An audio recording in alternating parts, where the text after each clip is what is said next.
Time to re-up YouTube. Your boy Young Mustard is back with another video. I last talked about the disappointments in my last vid, and of course I gotta talk about the surprises in this video. A lot of teams, players, executives, front offices as a whole, they've done a great job superseding all of our expectations. And in today's video, we're gonna show them the love that they truly deserve. Coming in to start us off first, we have the surprising rise of the Oklahoma City Thunder. I ain't gonna lie, the OKC Thunder took me by surprise huge this season. I was aware of the talent that they had out there in OKC, especially SGA. You guys know I'm a huge fan of his, but the play of others on that roster has really moved me this season. Josh Giddey has shown some progression in his sophomore year after a rookie year that I was a little bit skeptical of. He showed some flashes, but there's still some holes in his game that still are here today, don't get me wrong, but I do think with more talent coming onto this roster with the boatload of picks that they have, whether they trade for talent or they draft it itself, Giddey can be a focal point of this team's future going forward. Lu Dort, even though offensively he isn't really that good, I'm not gonna lie to you, he still has some type of value on that end with his ability to get to the rim, but we all know his biggest contribution is what he does defensively with his amazing on-ball defense. Shout out to Kenrich Williams as well, a really good defensive player. It sucks to see him go out with an injury that ended his season, but nonetheless he's still a really good contributor on this roster. The biggest surprise though has to be Jalen Williams. Jalen Williams has been amazing for this OKC team. He's not gonna win the Rookie of the Year because that's obviously Paolo, but I have to say J-Dub has been sensational, especially post All-Star break. He's a solid passer, a good defensive player, can shoot the three ball, and can get to the rim. At 21 years old, the foundation for an All-NBA caliber player is obviously right there. But while we're talking about All-NBA caliber players, I would be remiss if I didn't talk about SGA. SGA has been sensational this year with one of the greatest scoring seasons of the last 20 years. Some people may say I'm over exaggerating when I say that, but when I say that, you have to understand how SGA is getting his buckets here. SGA's ability to get to the rim is unparalleled compared to most players in the league. I would say like 95% of the NBA cannot get the rim pressure that SGA can. And on a roster that does not have a great big man rotation, no great screen setters, it only makes what SGA is doing that much more impressive, and the whole team's success as a whole that much more impressive as well. Shout out to Mark Daigneault, he's doing a great job out there in OKC. But while we're doing shout outs, I want to shout out a team that a lot of people are probably not going to see coming, but then again, you're going to look at the thumbnail and know it's coming. It's the New York Knicks. I ragdolled on the New York Knicks for signing Jalen Brunson to that contract like a lot of other people did. And right now, I, like many others, got egg on my faces because that signing looks like a steal right now. Brunson has had an amazing impact on this New York Knicks roster outside of RJ Barrett because he sucks. Everybody else though on this team has felt his impact offensively. It was clear that Randall needed somebody else to take some of those ball handling responsibilities away from him, and it has affected his game for the better. I truly don't think a lot of people understand how great Brunson has been, especially since the calendar year, with averages of 28 points a game, 6 assists, 4 rebounds, shooting 52% from the field, nearly 46% from 3 on over 5 attempts a game, and 80% at the free throw line. That accumulates to a true shooting percentage of 62%. Brunson's ability to get to the rim, dominate the paint, and shoot the three ball better than ever in his career has done wonders for this Knicks offense. As for when he's on the court, they have an offensive rating of 121.2, and when he's off, it drops to a 114.5. They go from a mediocre offensive team when he's off the court to the best offensive team in the league when he's on. I know I shit on the New York Knicks a lot, but I'm gonna give them a W here. They were clearing out cap space, trading away picks, doing everything they can to sign Jalen Brunson, and a lot of people didn't even think they were gonna get the job done, and when they did get the job done, we clowned them for it. So it's only fair that I give them their just due, not because Jalen Brunson is playing exceptionally well, but they're the 5th seed in the Eastern Conference right now, set for the playoffs. A fairly successful season for those Knickerbockers out in New York. But while we're on the topic of guys showing and superseding expectations as players, shout out to Lauri Markkanen and the Utah Jazz. I mean, when you just talk about players just superseding everybody's expectations, Lauri fits that bill perfectly. Lauri has been bouncing around from team to team to team over the last 3 seasons, going from the Bulls to the Cavaliers and now in the Utah Jazz. People just kind of saw him as a throwaway solid role player that can shoot and space the floor at the 4, but now this year he has developed into a legitimate star caliber player. For those those who don't know, on my Off the Grid podcast, check it out down below and subscribe, I had actually picked Lowry to win the Most Improved Player of the Year. Lowry this year has career highs all across the board with averages of nearly 26 points a game, 9 rebounds and 2 assists, shooting 50% from the field, 39% from 3 on 8 attempts a game, and 88% at the free throw line, which accumulates to a true shooting percentage of a career high of 64%. Lowry was one of the best off-ball shooters in the league this season.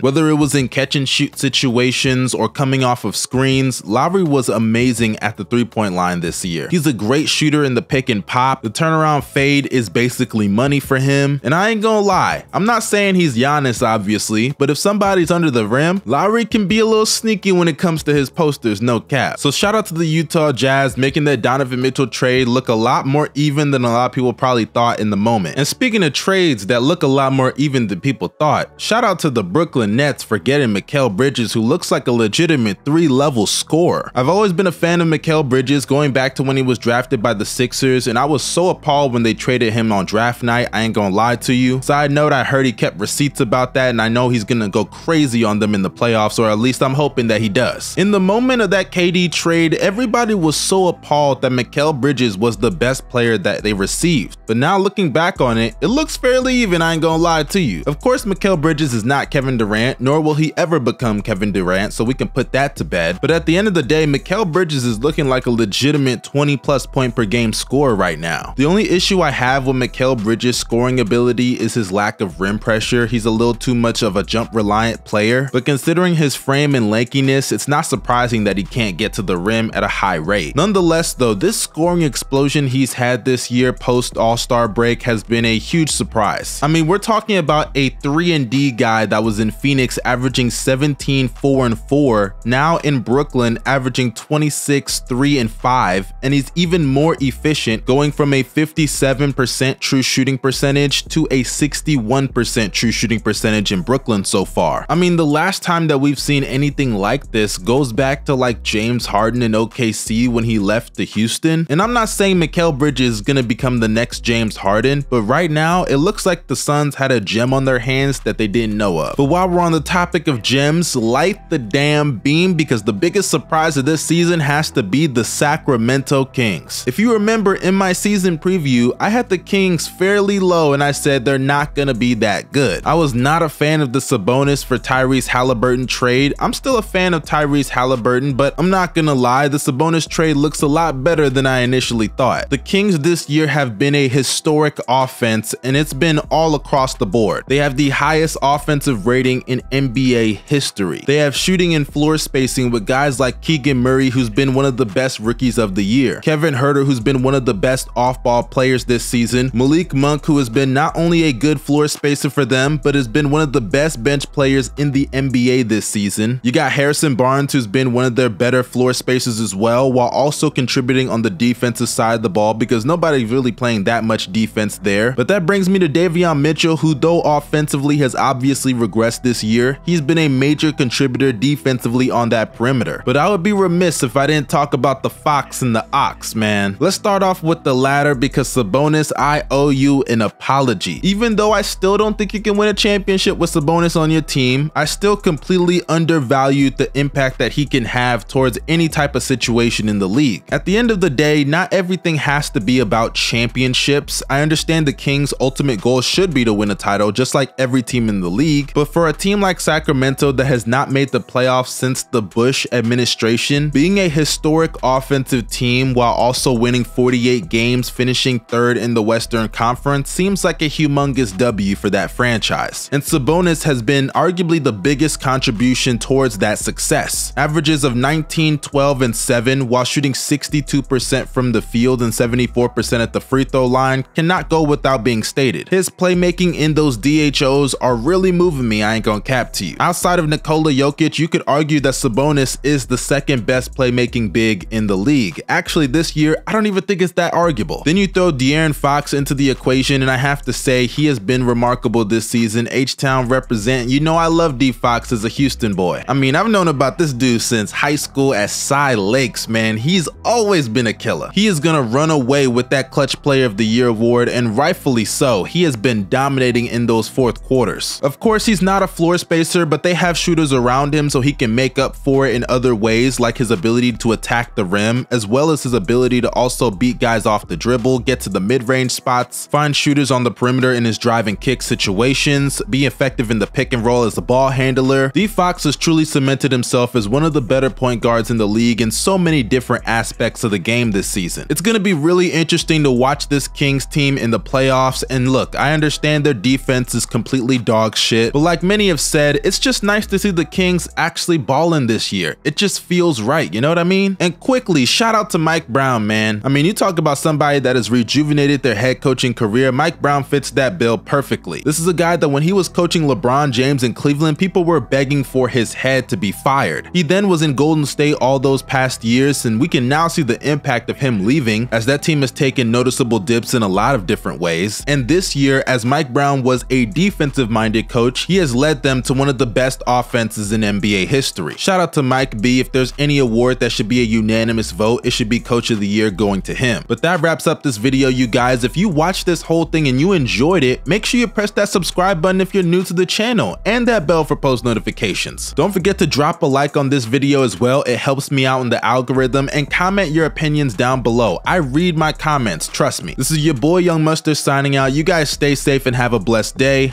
Peace.